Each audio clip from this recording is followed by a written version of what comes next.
I'd just like to start off by saying thank you to Bronco Nation again for coming out and supporting in Albertson Stadium, making it one of the best venues of college football to be able to play in. We're very grateful for that.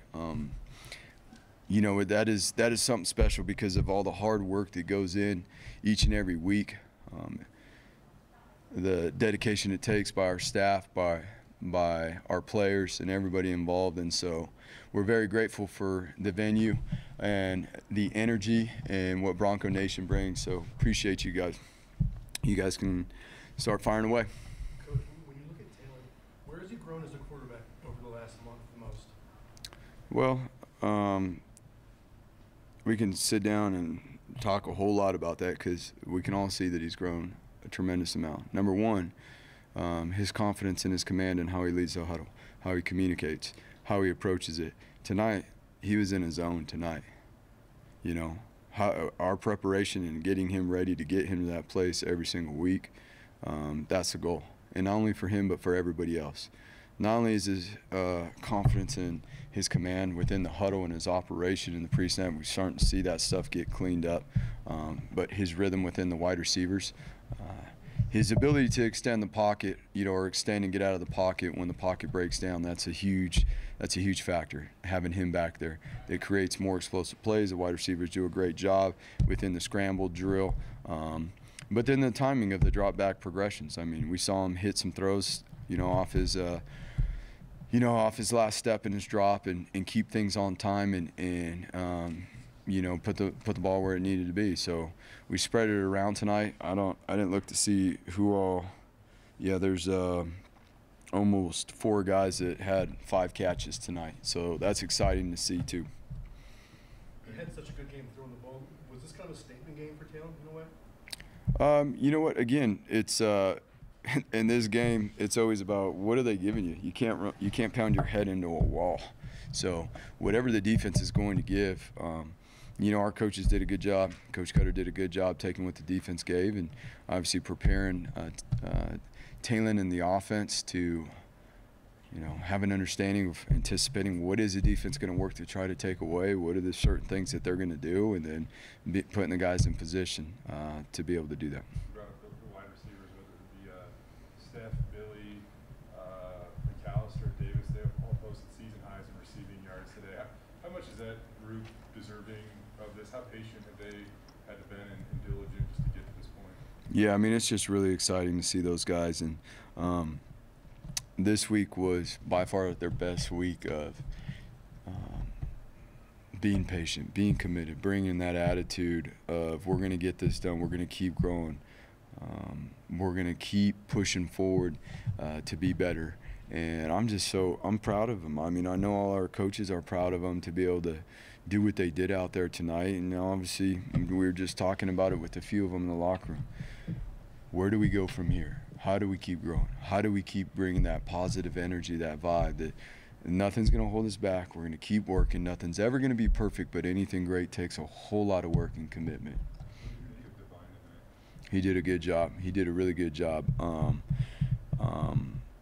You know, whether he was lined up over the guard or he was lined up over the center, there were some matchups there that once we saw early on in that game that we wanted to make sure that we kept them in those situations. Again, this is a game of personnel matchups and being diligent enough within to find the matchups that are going to be that our guys are going to be able to win consistently and then put them in position. I thought our coaches did a really good job.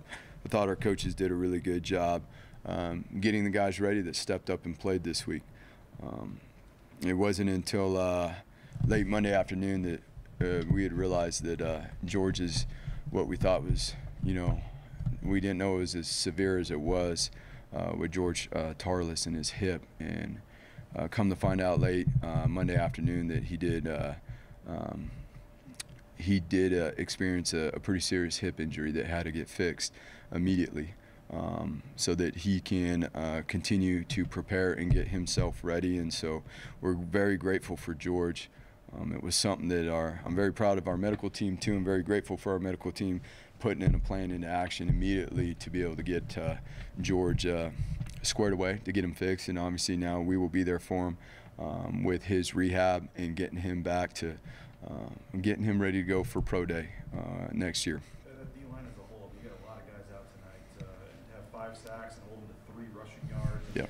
You mentioned guys stepping up, but I mean, what do you think of the D-line? It was a lot of work this week. It was a lot of work, and those, again, these guys are an awesome group to be around.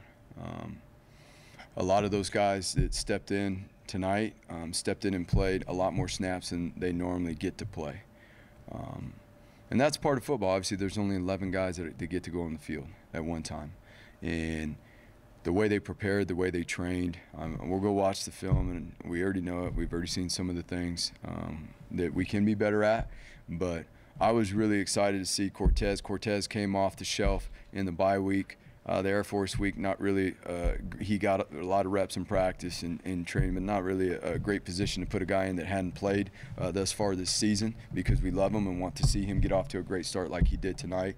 And it just so happened to work out that, you know, with the unfortunate situation with George, that it was Cortez's night to be able to step up. And he did. He did a good job in his first college game. There's a lot that he's going to need to learn. There's going to be a lot that he needs to continue to work on going forward, so that we can have continued success in our defensive front. It was awesome to see, you know, Gabe Hunter jump in there, who has not got a ton of playing time, but has been very diligent throughout the course of this season and last season, and has been a huge guy on special teams. Dimitri's huge as always. I mean, Dimitri was ready to play both sides of the field tonight, given that we were limited because we had to move Ahmed inside with Scotty not playing and Jackson not playing. And just really proud of the coaches and how they got these guys ready. And it wasn't, I think if you watch the game, it was not a simplified package. We did not taper off on what we needed to do, because there were new guys that were going to be in there. And that's a really incredible that the coaches were able to get that stuff done. You mentioned how comfortable Taylor looked. Is that something that just kind of took 4 weeks to click and for his timing and everything to really come to fruition? Well, again, I mean, there's plenty that he's going to be able to learn from. Every week we come out of each week with something to be better at, okay? This past week, it was his decision making. The week before, it was his command in the huddle, his communication, and how we're going to lead and how we're going to take charge, how we're going to put confidence into our offense when we're on the field, when we're on the sideline, at practice, in the game. This week, it was about his decision making and being precise and taking that same command that he's taken in the huddle with his communication and making sure that we are using that same mentality in our decision making. And that starts with our preparation. If we have the same mentality in practice and we use those reps and our timing's right in practice, then we're going to be able to do the same thing in the game. What was your vantage point on that 10-yard touchdown where he juked a couple dudes and then ran? I couldn't see much of it, but boy, watching it on the replay board, that was special. That was special. And again, us getting Taylor prepared each and every week. Yeah, he was in the zone tonight. You can see it in his eyes. Now, that's not just going to happen next week. That's going to take a lot of preparation to get him, you know, ready the next week with new objectives that the new team's going to present to us. I know we've asked you the last couple of weeks about red zone. I don't know if I've ever covered a game where you guys went 7 for 7 with 7 touchdowns. Whether it be that or you guys start, you know, from start to finish, a 4-quarter effort. I mean, best performance of the year all around in your eyes, or? Yeah, I mean, without a doubt. And we've, I will say this too, it's the guys are committed to doing things better at practice. From the standpoint of the consistency from when the time we get on the field to the time we get off the field. And even the periods when it's more lower tempo, being able to keep their focus, keep their energy right. And that's what's required to play your best 4 quarters. There's going to be this in a game. You're going to go sit on the bench while the other side of the ball is on the field. We got to know how to handle our mental, keep our focus, and be able to communicate and handle the in-game adjustments. I believe and I know that our players are doing a better job, our coaches are doing a better job, and we need to continue to do that at practice. Each and every day at practice, it's an opportunity where we're only out there for, you know, a certain amount of time. We can't wait to fix things till we get back into the meeting room. Just like we can't wait to fix things within a game. We've got to be able to see it as coaches, we've got to be able to communicate, and we've got to be able to adjust in-game time. And that had a big deal to do with us being consistent. The coaches adjusted, and so did the players. And it was fun to see all three phases operate and come together. Good. Awesome. Thank you, guys.